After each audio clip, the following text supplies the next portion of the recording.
Welcome to Make or Die Endeavors. In this video, we're going to be putting down some reclaimed hardwood flooring.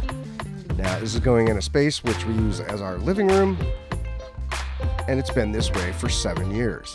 I think I'm noticing a trend when it comes to doing projects in this place. Anyway, here's a quick tour of the space, and then we'll get right into it after the intro.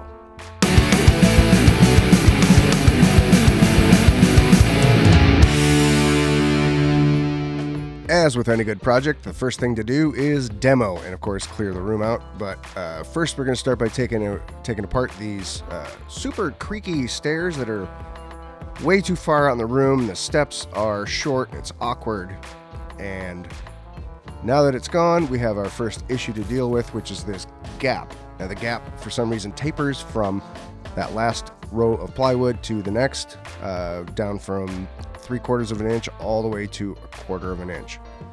So here I'm just cutting some strips on the table saw to jam in there and fill that gap.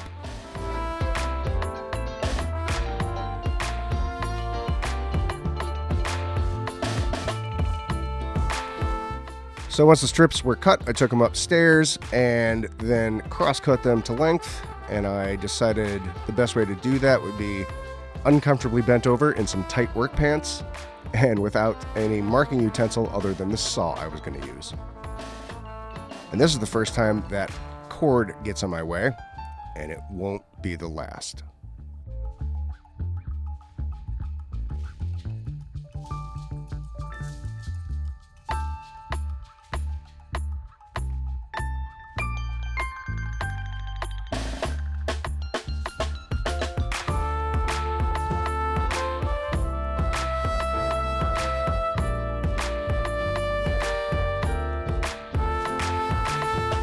What I'm attempting to do here is lay down a bead of liquid nails, just something to glue the gap filler stick in place.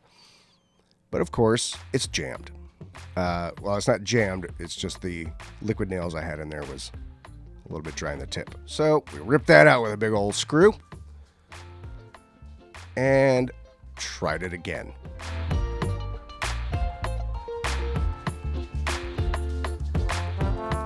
I promise this part is not paused. It will eventually start to move.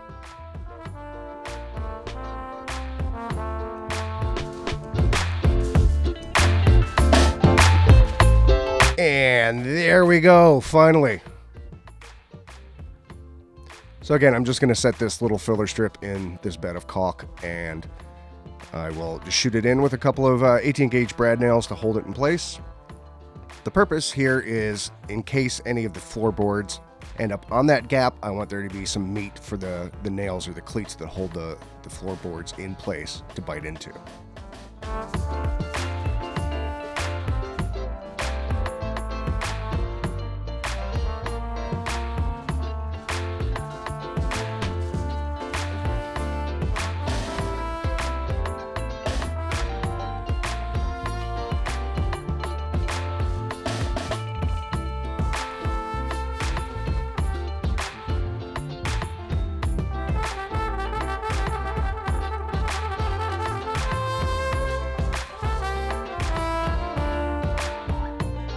And of course, once I finished the first one, the rest were easier.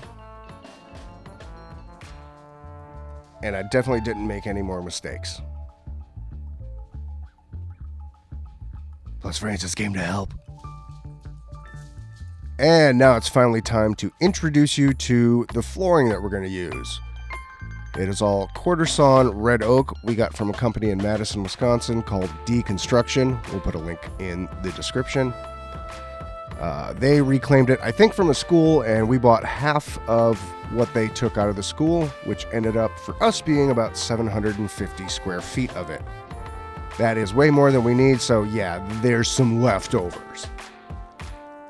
And the underlayment we're using is a wood fiber underlayment. We're just going to tape it together, but all it does is sit on the floor and bing! And now it's finally time to start putting the underlayment down. And of course, the very first piece requires a tricky cut. All right, it's not that tricky, but it's still a pain in the keister. So I just set the first piece down, mark where that bump out is. Boom. There we go. And set it up against the back edge of the wall and mark the bump out again. And then, you guessed it, connect those dots. And I'm just using another piece of the underlayment because it's easy. It's right there.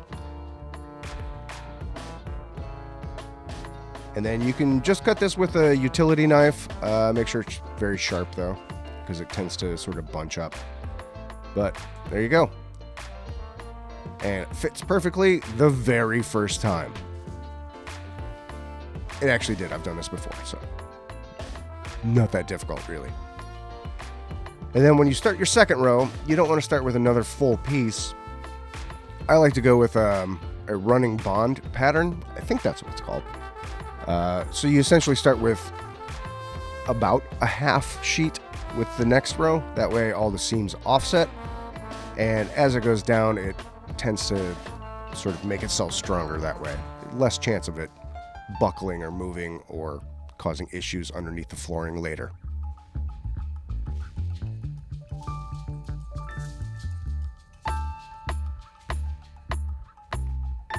Yeah, and then it's just a case of lather, rinse, repeat. Keep going. Keep moving Francis out of the way. Try not to trip over him.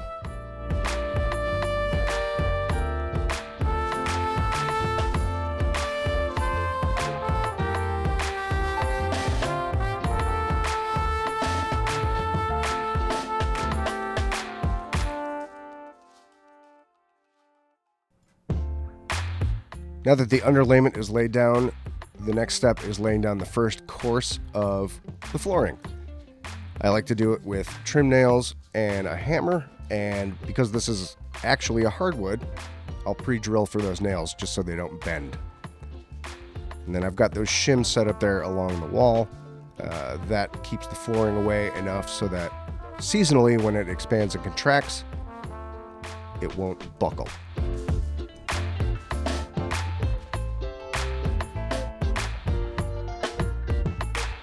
And at this point, the flooring actually is the same as that gap I had to cut around earlier for the underlayment, so the second course doesn't even need to be cut, which was, trust me, super nice.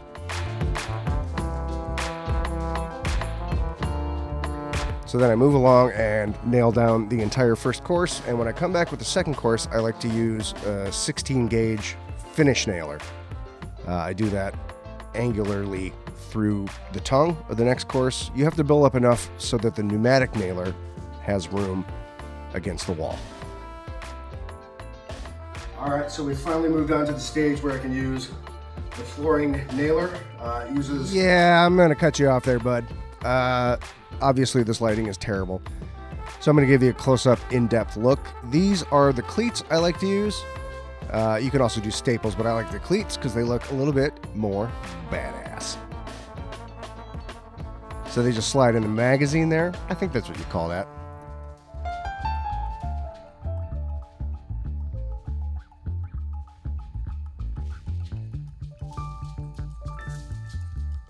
And then you take that lip on the bottom here, and that engages with the top of the tongue on the flooring.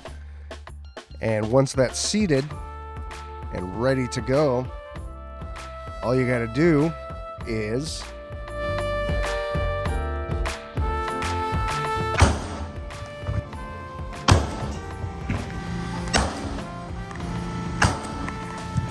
okay, so when you start in here, you want to leave a little gap here because wood moves. And you just tap it in a little bit with the mallet so it's touching. And you put this ledge right on the edge of the board here, just like that. And then bang away. That locks it down. You can just move down the whole thing.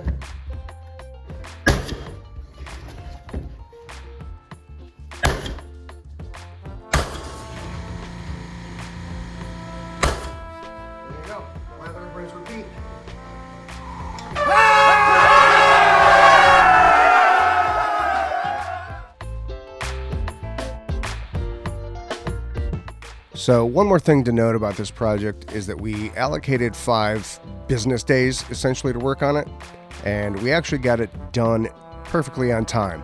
With the exception of the hallway, I had to go back on Monday and do that alone. But what you're seeing here is the end of day 2.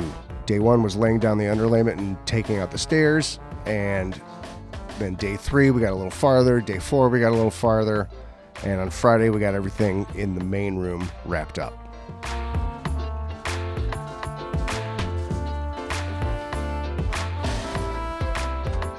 Just really quickly, this is what's involved in cutting one of these boards to fit. Quick chop, get rid of the offcut, take the keeper upstairs, look out Francis, and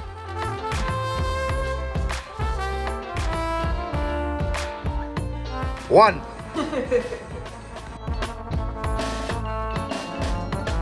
And with that, we finally have some flooring. Sure, it took 7 years, but it was only 7 years.